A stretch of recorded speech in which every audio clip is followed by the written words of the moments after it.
Hello students, हम class 10th का chapter 3 कर रहे हैं जिसका नाम है pair of linear equations in two variables.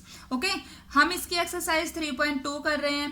1, 2, 3 ये क्वेश्चंस हम पिछली वीडियो में डिस्कस कर चुके हैं। आज हम क्वेश्चन नंबर 4 करेंगे। तो सबसे पहले उसकी स्टेटमेंट देखते हैं। फोर्थ क्वेश्चन में हमें बताना है which of the following pair of linear equations are consistent और इनकंसिस्टेंट। हमारे पास कुछ पेयर्स गिवन हैं लीनियर इक्वेशंस के, हमें उनमें से बताना है वो कंसिस्टेंट है या इनकंसिस्टेंट। इफ कंसिस्टेंट, अगर वो कंसिस्टेंट है, ऑब्टेन द सॉल्यूशन ग्राफिकली, तब हमें उसका ग्राफ की हेल्प से उसका सॉल्यूशन फाइंड आउट करना है। कोई भी पेयर कंसिस्टेंट होगा या इनकंसिस्टेंट वो हम लास्ट वीडियो में भी देख चुके हैं। मैं यहाँ आई बटन पर ऊपर लिंक डाल देती हूँ पिछली वीडियो का, आप चाहें तो आई बटन पर क्लिक करके लास्ट वीडियो देख सकते हैं। फिर भी हम एक बार और देखते हैं कंसिस्टेंट और इनकंसिस्टेंट को।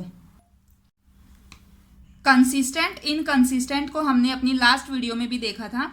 कंसिस्टेंट हम उनको बोलेंगे जिनका कोई सॉल्यूशन होगा, विच हैज ए सॉल्यूशन। अब ये सॉल्यूशन एक भी हो सकता है और एक से ज्यादा भी हो सकते हैं, जैसे इंटरसेक्टिंग लाइन होती हैं और कोइंसिडेंट लाइन होती हैं। इंटरसेक्टिंग लाइन का एक सॉल्यूशन होता है यूनिक सॉल्यूशन, और कोइंसिडेंट लाइन के मैनी सॉल्यूशंस होते हैं, इनफाइनाइट सॉल्यूशन। तो इन दोनों के सॉल्यूशन होते हैं, इसलिए इनको हम कंसिस्टेंट बोलेंगे। ठीक है, इनके लिए जो हमने रेशियोज का कंपैरिजन पढ़ा था, इंटरसेक्टिंग के लिए a1/a2 not equal to b1/b2, और कोइंसिडेंट लाइन के लिए तीनों रेशियोज इक्वल।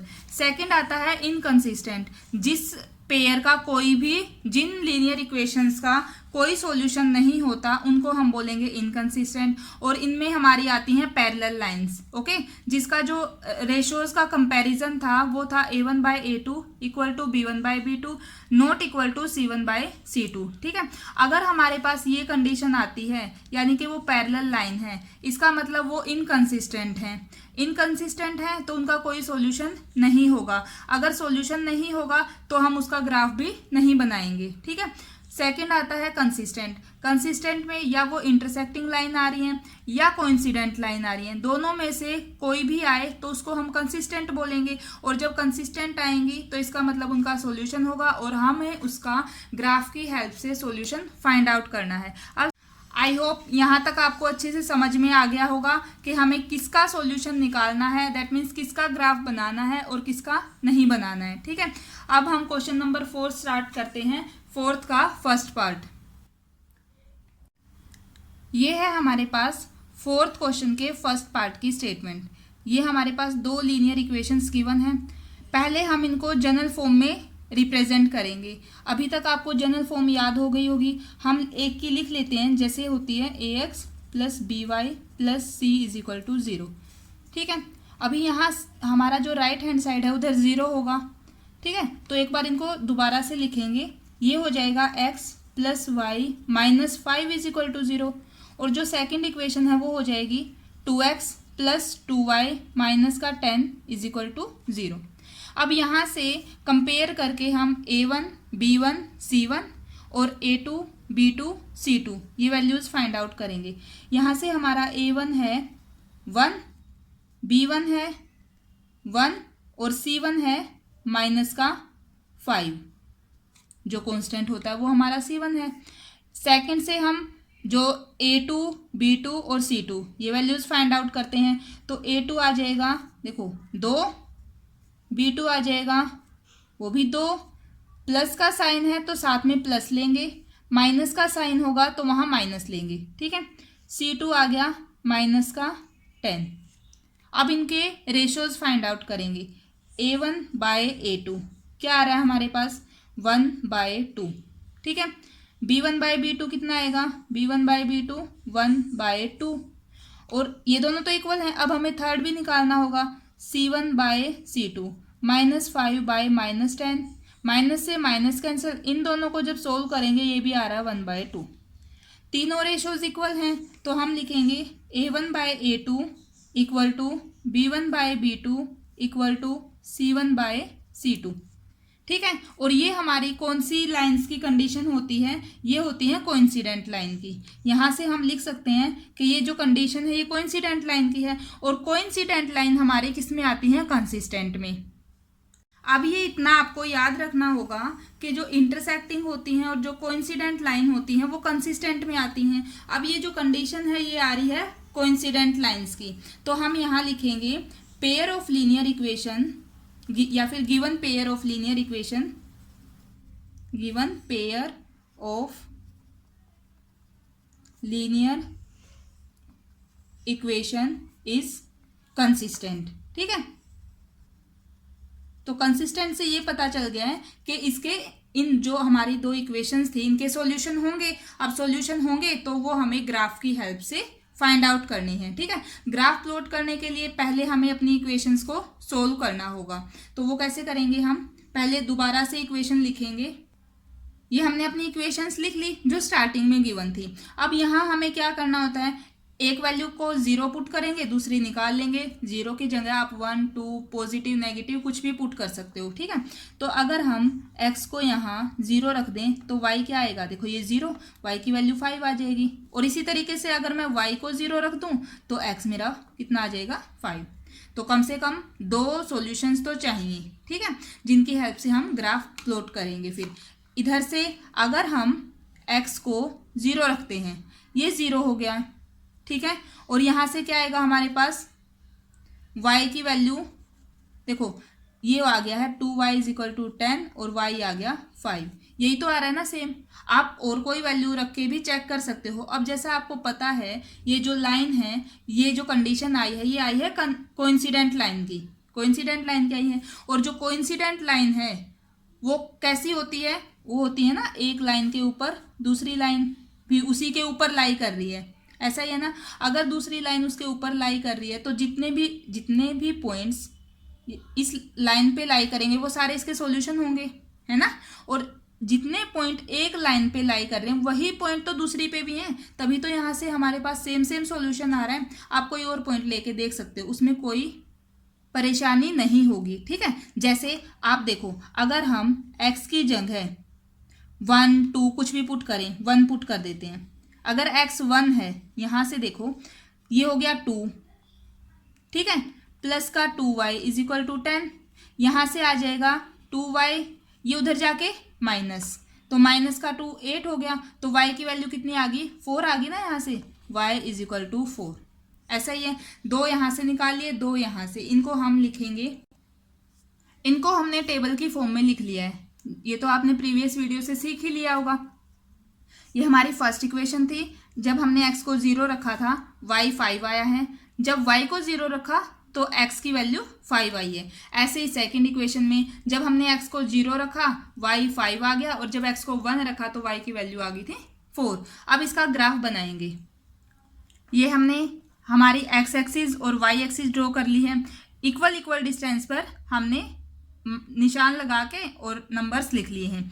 इधर पॉजिटिव, ये नेगेटिव, ऊपर सारे पॉजिटिव, नीचे नेगेटिव। आपको ग्राफ पेपर पर ही बनाना है। ठीक है, ताकि जो आपकी वैल्यूज़ हैं, जो भी आंसर आएगा वो बिल्कुल एक्यूरेट आए। ठीक है, अब यहाँ से देखो, अभी हम इन पॉइंट्स को देखेंगे ग्राफ पर ये कहाँ आ रहे हैं। तो x 0 y 5, x का 0 तो ये रहा और y का 5 + 5 ये पॉइंट आ जाएगा। सेकंड है x का 5 और y 0, ये पॉइंट हो जाएगा। अब हम क्या करेंगे, स्केल की हेल्प से दोनों पॉइंट्स को ज्वाइन करेंगे। ठीक है, ये जो लाइन आई है ये आई है हमारी फर्स्ट इक्वेशन की, यानी कि इसकी x + y = 5। सेकंड को और देखते हैं, x 0 y 5, x का 0 और y का 5 तो यही पॉइंट था सेम। दूसरा x का 1 और y का 4, देखो x का 1 ये है और y का 4 कहाँ आएगा, ये हो गया हमारा पॉइंट। तो अगर मैं इन दोनों पॉइंट्स को ज्वाइन करूंगी तभी भी तो हमारे पास यही लाइन आएगी, यही लाइन आएगी ना। तो यहाँ से आप देख सकते हैं कि जो ये लाइन आई है, ग्राफ आया है, ये आया है हमारा कोइंसिडेंट लाइन का। इसका मतलब इस लाइन पर जितने भी ये पॉइंट लाई कर रहे हैं वो हर एक पॉइंट जो है इसका सॉल्यूशन होगा। तो हम क्या लिखेंगे कि जो ये हमारी लीनियर इक्वेशंस थी, इनके इनफाइनाइट मैनी सॉल्यूशंस होंगे। ठीक है, there are infinitely many solutions. हम क्या लिख सकते हैं,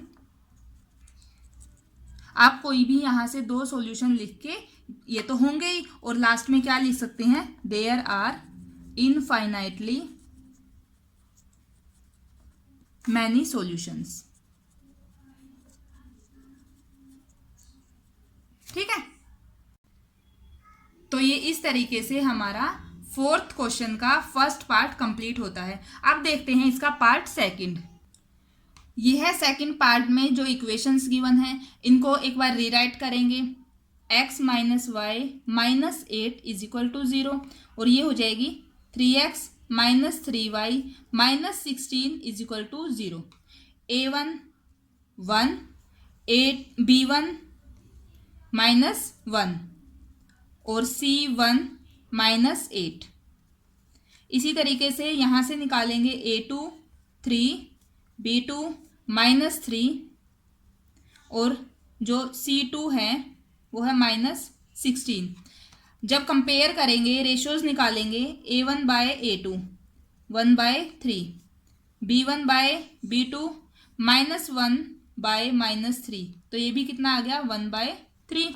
और यहाँ से c1 बाय c2, क्योंकि ये दोनों तो इक्वल हैं तो हमें थर्ड भी निकालना होगा, माइनस 8 बाय माइनस 16। जब इसको सोल्व करेंगे तो ये आ रहा है 1 बाय 2। अब आप देख सकते हैं फर्स्ट और सेकंड इक्वल हैं लेकिन थर्ड इक्वल नहीं है, तो हम लिखेंगे a1 बाय a2 इक्वल है b1 बाय b2 के, but not equal to c1 by c2। और ये जो हमारी कंडीशन होती है ये होती है पैरेलल लाइंस की, और पैरेलल लाइंस इनकंसिस्टेंट होती हैं। ठीक है, उनका कोई सॉल्यूशन नहीं होता, तो उनको हम बोलेंगे इनकंसिस्टेंट। तो हमें लिखना है given pair of linear equation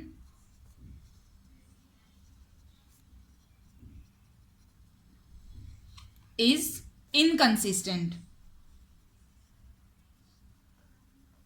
अब क्योंकि ये इनकंसिस्टेंट है, इसका मतलब ये हुआ इसका कोई सॉल्यूशन नहीं होगा, तो हमें आगे इसको सोल्व करने की ज़रूरत नहीं है। तो यहीं तक हमारा क्वेश्चन रहेगा।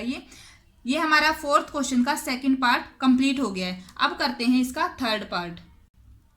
ये है थर्ड पार्ट में जो हमारी इक्वेशंस गिवन है, जनरल फॉर्म के साथ कंपेयर करके रेशियोज फाइंड आउट करेंगे। तो a1 2, b1 1 और c1 माइनस 6, इधर से a2 4, b2 माइनस 2 और c2 minus 4। Ratios find out करेंगे, a1 by a2 2 by 4 equal to 1 by 2। Second b1 by b2 1 by minus 2। ये देखो यहीं से ये दोनों इक्वल नहीं है, यानी कि क्या आ गया, ये a1 by a2 not equal to b1 by b2। और जो ये कंडीशन होती है ये होती है इंटरसेक्टिंग लाइन की, और जो इंटरसेक्टिंग लाइन है उनका हमारे पास सॉल्यूशन होता है यूनिक सॉल्यूशन। इसका मतलब ये हुआ अगर इनका सॉल्यूशन है तो ये पेयर कैसा हो जाएगा, कंसिस्टेंट। तो हम लिखेंगे given pair of linear equation is consistent. अगर ये कंसिस्टेंट है इसका मतलब ये हुआ इसका सॉल्यूशन होगा। सॉल्यूशन अगर है उसको फाइंड आउट करने के लिए हमें जो इक्वेशंस हैं वो सोल्व करनी होंगी। ठीक है, तो हमारे पास इक्वेशन है 2x प्लस वाई, मैं यहाँ से 6 को उधर लेके गई तो ये आ गया प्लस का 6, और सेकंड में 4x minus 2y is equal to 4। अब हम यहाँ से वैल्यूज पुट करेंगे और दूसरी वैल्यू को निकाल लेंगे। जैसे अगर हम x को 0 रख रहे हैं, अगर x 0 है तो y आ रहा है 6, और अगर y 0 है, y अगर 0 है हमारा, तो यहाँ से आ गया 2x इज इक्वल टू 6 और x की वैल्यू 3। ठीक है, सेकंड को जब सोल्व करेंगे, अगर x को 0 रखा हमने तो y देखो यहाँ से minus 2y is equal to 4, तो y की वैल्यू आ गई माइनस 2। ओके, और जब y को 0 रखा गया, y 0 होगा तो ये पूरा 0 हो जाएगा, तो 4x इज इक्वल टू 4 और x की वैल्यू आ गई है 1 प्लस का 1। ठीक है, तो अभी हम इनको टेबल की फॉर्म में लिखेंगे। पहले ये हमने जो इक्वेशंस के सॉल्यूशन निकाले थे उनको इस फॉर्म में लिख लिया है, ताकि जब हम ग्राफ प्लॉट करें तो हमें थोड़ी आसानी रहे। ये हमने एक्स एक्सिस और वाई एक्सिस ड्रॉ कर ली है। आपको जो ग्राफ है, मैं हर क्वेश्चन में बार बार बता रही हूँ, ग्राफ पेपर पर ही बनाना है, ताकि जो भी सॉल्यूशन निकले वो आपका एक्यूरेट निकले, उसमें कोई भी गलती ना हो। तो अब देखो, ये एक्स एक्सिस है, ये वाई एक्सिस है। एक्स का 0, वाई का 6 प्लस का 6, ये हो जाएगा ये वाला पॉइंट। दूसरा है वाई का 0 और एक्स का 3, वाई 0 एक्स 3, ये पॉइंट हो गया हमारे पास। जब इन दोनों पॉइंट्स को ज्वाइन करेंगे तो ये आ गई हमारे पास लाइन। ठीक है, ये आई है फर्स्ट इक्वेशन की। सेकंड इक्वेशन के जो सॉल्यूशंस हैं उसमें x 0 y -2, वो ये पॉइंट हो जाएगा y -2 और x का 0। सेकंड है x 1 y 0, x 1 और y 0, ये पॉइंट। अब इन दोनों को ज्वाइन करेंगे तो हमारे पास ये लाइन आ जाएगी। अब ये जो दोनों लाइन्स आई हैं ये इस पॉइंट पर इंटरसेक्ट कर रही हैं, है ना। और हमें जो ये कंडीशन आई थी इसी से पहले ही पता चल गया था कि जो लाइन्स आएंगी वो इंटरसेक्टिंग होंगी। तो जिस पॉइंट पर ये इंटरसेक्ट कर रही हैं वही इनका सॉल्यूशन होगा। तो हम क्या करेंगे, इस पॉइंट को ज्वाइन करेंगे एक्स एक्सिस पर भी और वाई एक्सिस पर भी। ठीक है, तो ये एक्स एक्सिस पर 2 पर मिल रही है और वाई एक्सिस पर भी 2 पर। तो हम ये लिखेंगे x is equal to 2 and y is equal to 2। ये जो पॉइंट आए हैं ये हमारे सॉल्यूशन हैं, are solutions of given equations या लीनियर इक्वेशंस। ठीक है, तो ये हमारा फोर्थ क्वेश्चन का थर्ड पार्ट कंप्लीट हो गया। अब देखते हैं इसका लास्ट पार्ट। ये है फोर्थ क्वेश्चन का फोर्थ पार्ट, यानी कि इसका लास्ट पार्ट। a1 कितना आएगा हमारे पास 2, b1 -2, c1 वो भी -2। यहाँ से a2 4, b2 वो भी 4 और c2 कितना है -5। रेशो फाइंड आउट करेंगे a1 बाय a2, 2/4, ये आ गया 1/2। सेकंड है हमारे पास b1 बाय b2, b2 की वैल्यू भी -4 है, सॉरी फॉर दैट, b2 हमारा -4 है। तो जब b1 बाय b2 निकालेंगे -2/-4, ये भी कितना आ रहा है 1/2। दोनों इक्वल हैं, इसका मतलब थर्ड रेशो भी निकालना है, c1 बाय c2, वो आ जाएगा -2/-5, ये आ गया 2/5। तो पहले दो इक्वल हैं लेकिन थर्ड इक्वल नहीं है, तो हम लिखेंगे a1 by a2 equal to b1 by b2 but not equal to c1 by c2, इसके इक्वल नहीं है। और ये जो कंडीशन होती है वो होती है पैरेलल लाइंस की, और पैरेलल लाइन का कोई सॉल्यूशन नहीं होता। तो इसका मतलब ये किस में आएगा, इनकंसिस्टेंट में। तो हम सेकंड पार्ट की तरह यहाँ भी लिखेंगे given pair of linear equation